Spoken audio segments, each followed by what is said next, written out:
राजस्थान हो या फिर कश्मीर, गर्मी का कहर पूरे देश में छाया हुआ है। प्रचंड गर्मी में पंखे या कूलर से भी राहत नहीं मिल रही है। एसी की हवा ही थोड़ा सुकून दे पा रही है। लेकिन इस भीषण गर्मी में एसी भी खतरनाक साबित हो रहे हैं।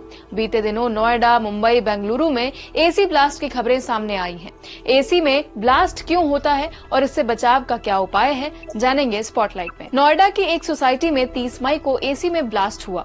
ये ब्लास्ट इतना भीषण था कि पूरे फ्लैट में आग लग गई। इतना ही नहीं, आसपास के फ्लैट्स भी चपेट में आ गए। कुछ ही दिन पहले बेंगलुरु के एक ज्वेलरी स्टोर में एसी ब्लास्ट होने से अफरा तफरी मच गई थी। सबसे पहले समझते हैं कि एसी में आग क्यों और कैसे लगती है। इसका सबसे बड़ा कारण है ओवर हीटिंग। दरअसल जब लंबे समय तक एसी की सर्विसिंग नहीं कराई जाती है तो उसमें गंदगी भर जाती है। गंदगी से सिस्टम ब्लॉक होता है और यूनिट ओवर हीट हो जाती है।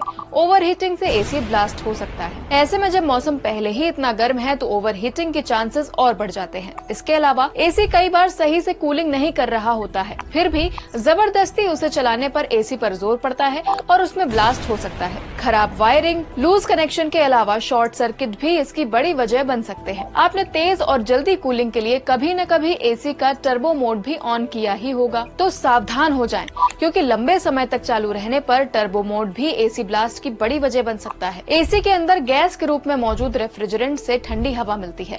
कई बार ये लीक होने लगता है और सिर्फ एक चिंगारी भी शॉर्ट सर्किट की बड़ी वजह बन सकती है, जिससे एसी ब्लास्ट हो सकता है। अब जानते हैं कि इससे बचा कैसे जा सकता है। एसी को लगाने के लिए प्रोफेशनल इलेक्ट्रीशियन की ही मदद लें। लापरवाही से लगाया गया एसी जानलेवा हो सकता है। एक्सपर्ट्स के मुताबिक एसी को 600 घंटों तक चलाने के बाद इसकी सर्विसिंग करवाना बेहद जरूरी है। एसी से किसी भी तरह की महक आने पर इसे तुरंत बंद कर दें और टेक्नीशियन को दिखाएं। अगर एसी में गैस या रेफ्रिजरेंट का लेवल कम हो तो ये भी ओवर हीटिंग की वजह बन सकता है। इसीलिए गैस का लेवल मैनुअल के अनुसार रखें। एसी का कंप्रेसर या आउटर यूनिट अगर धूप में हो तो उसके ऊपर शेड लगवाएं। टेम्परेचर कंट्रोल करने के लिए कभी कभी कंप्रेसर पर पानी का भी छिड़काव कर सकते हैं। एसी चलाते समय 1 या 2 घंटे में इसे 5 से 7 मिनट के लिए ऑफ कर दें। इन सब उपायों से भीषण गर्मी में एसी ब्लास्ट होने से बचाया जा सकता है। आज स्पॉटलाइट में इतना ही। ऐसे और वीडियो में एसी की ठंडी ठंडी कूलिंग काफी अच्छी लगती है ना। गर्मियों में एसी की ठंडी ठंडी कूलिंग काफी अच्छी लगती है ना, लेकिन क्या आप जानते हैं कि हर वक्त एसी में रहना, धूप से आकर सीधे एसी की ठंडक में बैठना या एसी से सीधे धूप में जाना हमें बीमार कर सकता है। साथ ही ज्यादा टाइम तक एसी में रहने से हेल्थ पर बुरा असर पड़ता है।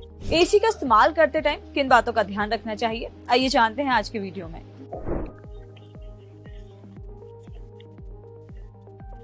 आप कहेंगे कि एसी से तो गर्मी में काफी राहत मिलती है, तो इससे कोई नुकसान कैसे हो सकता है?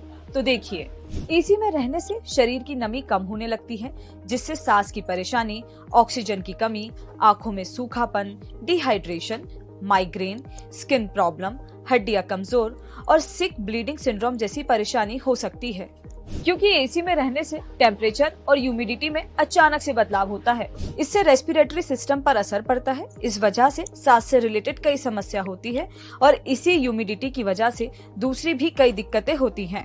साथ ही घंटों तक एसी में बैठने से ब्लड प्रेशर में भी बदलाव होता है, क्योंकि ठंडी हवा से बॉडी का टेम्परेचर आर्टिफिशियल तरीके से लो हो जाता है। इससे बॉडी सेल्स सिकुड़ने लगती हैं और ब्लड सर्कुलेशन पर असर पड़ता है, जिससे लो ब्लड प्रेशर, सिर दर्द, चक्कर, उल्टी जैसी परेशानी होने लगती है। अब आप सोच रहे होंगे कि गर्मी के मौसम में एसी में रहकर हम गलती कर रहे हैं, लेकिन ऐसा नहीं है। बस आपको सही समय और सही तरीके से एसी चलाने की जरूरत है। जैसे बीमार होने पर एसी में नहीं रहना चाहिए, धूप से आने के बाद एसी की कूलिंग में नहीं रहना चाहिए और एसी की हवा से निकलकर तुरंत बाहर नहीं जाना चाहिए। कूलिंग मोड का ध्यान रखें। साथ ही एसी 24 से 25 डिग्री पर ही चलाएं।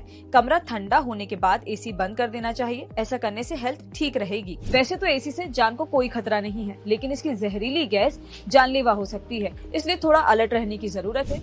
ऐसे में इन बातों का ध्यान जरूर रखें। एसी की फिटिंग सर्टिफाइड मैकेनिक से करवाएं। हर साल सर्टिफाइड मैकेनिक से सर्विसिंग करवाएं। दिन में एक बार कमरे की खिड़की दरवाजे खोल दें। गर्मी और धूप रोकने के लिए डबल लेयर वाले पर्दे लगाएं। साथ ही एसी वाले रूम में एक बर्तन में पानी भरकर रखें। इससे रूम के अंदर नमी बरकरार रहेगी, जिससे हेल्थ इश्यूज का रिस्क काफी कम होगा। ऐसी और भी वीडियोस के लिए जुड़े रहिए।